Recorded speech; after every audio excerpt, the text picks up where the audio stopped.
All right, so on page 15, you're given a question that you would typically be given now that you are moving further into the derivative.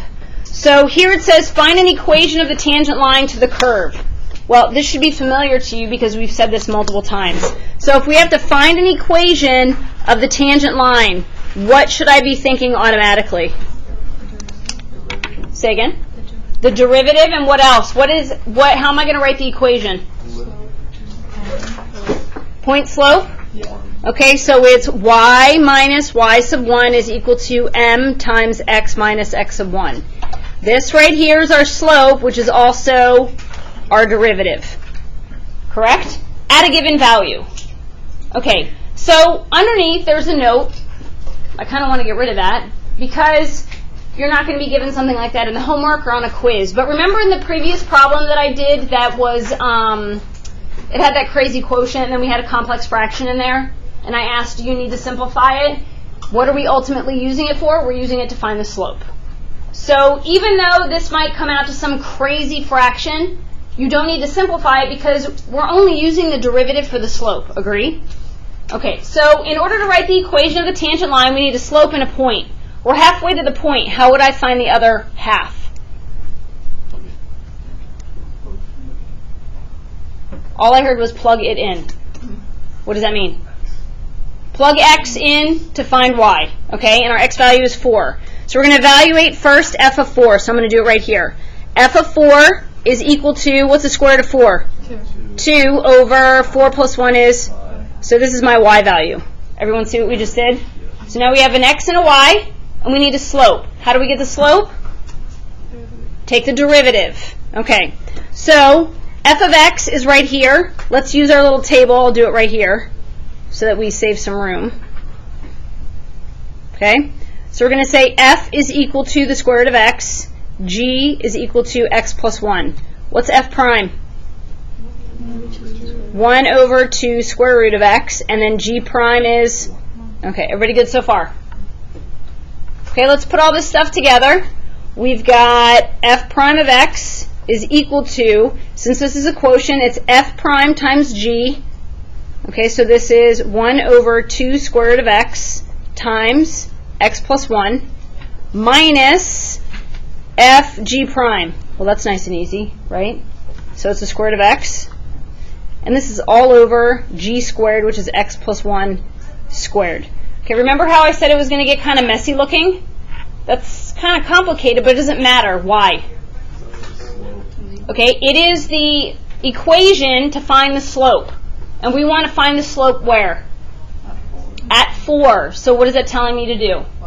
Plug 4 in for x into the derivative. So we're going to evaluate f prime of 4 and simplify. So what I'm going to do is I'm just going to write 4 wherever I see an x. I know you guys can do this in your minds, okay, but I want you to see the work. So we've got 1 over 2 times the square root of 4 times 4 plus 1 minus the square root of 4 all over 4 plus 1 squared. Everybody good? Okay, so, yeah. So this is what, 1/4 times 5. So we've got 5/4 minus, this is a 2, but we're going to need a common denominator, right? So can I write this as 8/4? And this is all over 25. 5/4 minus 8/4 is negative 3/4, true? And then you're dividing. So I have a complex fraction. How do you divide a fraction by a fraction, technically? Multiply by the reciprocal of the denominator, the bottom one, which in this case would be 25, right? So what we have is negative 3/4 times 1 over 25. So that means negative 3 over 100 is what? Bless you. What is this crazy number here? Not the value. What is it representing? It's my slope. Right? Now what? Yeah. Plug everything into my formula, which is highlighted up here in green. So we've got y minus 2/5 is equal to negative 3 over 100 times x minus 4. Am I done? I think so too. I'm done. This is the equation of a line tangent to the curve given f of x at x equals 4. Questions? I don't have to worry about a common denominator. I don't have to add or subtract anything. I don't have to distribute. I'm done. Okay, questions before we move on? Everybody's good so far? Okay. Parallel and perpendicular slopes. Let's think back to Algebra 1. Tell me about parallel lines. Other than reading what's there, they have the same slope. So if I gave you an equation of, let's say, line number 1, and I gave you 2 points, and I asked you for the equation of line number 2, and I told you they were parallel, do you have everything that you need? Yes. Yeah, all you have to do is, if you needed to, manipulate the equation and find the slope, right? Okay, so the biggest thing here that you need to remember for parallel lines is that parallel lines have equal slopes. I don't like how that is stated. Parallel slopes are equal. I mean, yeah. Okay, so to find the slope that is parallel to another, just find the derivative at the point and it is the same. Okay, let's clarify. What I'm saying is, and I gave you a scenario, if I wanted an equation of a line that was parallel to another, and you were given a function, maybe you would have to find the derivative to find the slope. Okay, so that's all you're really doing. If you know one function and it is parallel to another, you're finding the derivative at that given point. The slopes are going to be the same. Perpendicular slopes have, I say, opposite reciprocals, because the most common mistake made is that if the slope is already negative, people forget to change it. So perpendicular slopes are opposite reciprocals of each other. Okay, so to find the slope that is perpendicular to another slope, you find the derivative at the given point, then take the opposite reciprocal. So it's really important. But here is the most important piece.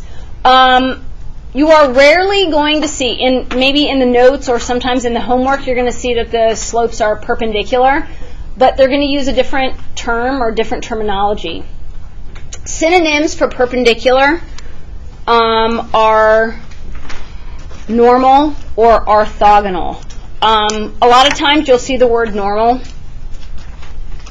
and orthogonal, but basically this means that the slopes are perpendicular. You need to know this terminology. Just like if I say to you, find an equation of a line that is tangent to the curve given f of x at x equals 5, I'm not saying find the slope, take the derivative, plug in the, like I'm not telling you what to do. You have to understand what the procedure is based on what they're asking you to find. Okay, and so far it's been the same, right? I give you a function, I ask you for the slope. At x equals 5, slope means what? If I ask you for the slope, what do I want you to do? Take the derivative. Okay, it hasn't changed, right? We've done nothing really different. Okay, so here it says, find all values of x at which the tangent line, as soon as I see this, tangent line to f of x is equal to x squared over x minus 1 is normal to, I know it says perpendicular, the line y equals x. Okay. First of all, forget about all this stuff. If I want to find all values of x at which this tangent line of this function, I want to know the x value where that line is tangent to the curve at a given x value. Does everyone understand what I'm saying? Yes? So automatically that means I need to find the equation of the line so that you know you're going to find what? Yeah, you're going to have to take the derivative. Okay, then what they say is the tangent line to this curve is perpendicular to this line. What's the slope of this line right here? -1. So if I were to proceed and try to find the equation for the line that is tangent to this curve, I should already know what this tangent line slope is going to be, because it is stated here that they're perpendicular. What is the slope of the tangent line? Why is it 1? How did you get 1? How did you do that? Opposite reciprocals, all because of this, right? You have to know that piece of information. So that means the tangent line to this is equal to 1. the slope is equal to 1. Given this function, how do I find the slope? What do you have to do? You have to take the derivative. So they're saying, in other words, not just the slope, take out the word slope, and they're saying the derivative is equal to 1. Yes or no? Okay, so that means I need to take the derivative of this quotient. So I have f of x is equal to x squared over x minus 1. In order to take the derivative, I have to use what? The quotient rule. All right, so we're going to say, let me do my little table here. F is equal to x squared. G is equal to x minus 1. What's f prime? Yep. And what's g prime? Okay, everybody good? So we have f prime is equal to, it's f prime times g, so we've got 2x times x minus 1, minus f g prime, so it's just x squared, all over x minus 1 squared, right? So this is the derivative of f of x, and based on the information that we pulled from this statement above, we're saying that this is equal to what? It is equal to 1. Okay, so I'm going to cover this right now because now what we have is a fraction equal to a fraction, and based on what the question is asking, it says find all values of x. Okay, well when I do some manipulating, I'm solving for x, agree? Because that's a variable that's here. If I want to solve for a variable and there's 1 in the bottom, how do I get this out of the bottom? When you have a fraction equal to a fraction? Cross multiply. So I'm going to cross multiply this way and this way. It's easy when it's a 1, right? Because nothing changes.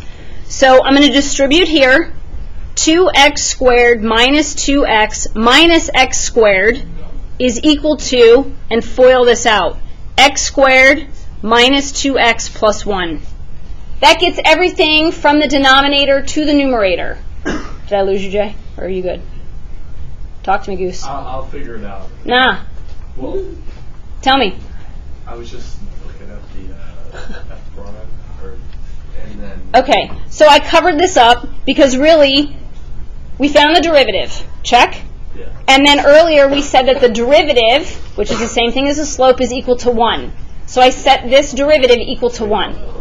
So that's why I covered this up, because this is, I'm done with the f prime. You good? Yeah, I just Okay. lost you in cross multiply. Okay, are you back? Yeah. Okay. So now I need to simplify because when we're solving, we got to get everything to one side. True? We've got to set the entire thing equal to 0. So 2x squared minus x squared is just what? X squared minus 2x is equal to x squared minus 2x plus 1. Okay. First thing I'd want to do, which hopefully you can see, is subtract the x squareds. What's going to happen? They're gone. Okay. What happens next? I add 2x, what happens? We're left with 0 is equal to 1. Talk to me. 0 is equal to 1. This is a false statement. So what this means is, do you remember that question that we had before where it said find the points, if any? Okay, in this case there are no x coordinates where the tangent line is perpendicular to the line y equals negative x. There just aren't any. So what you would state in your answer is there are no x values, and I'm just basically negating the question that they're asking me at the top. There are no x values of the tangent line to f of x that are normal, we use the vocabulary, to y equals negative x, because this was a false statement. So I'll move that up. So you need to make this statement. You just can't say false, or not happening, or no. No what? No, you're not going to give me $1 million? Yeah, I know that, but you need to tell me what's happening. Okay? Okay, questions on this last problem? Are you sure? Okay.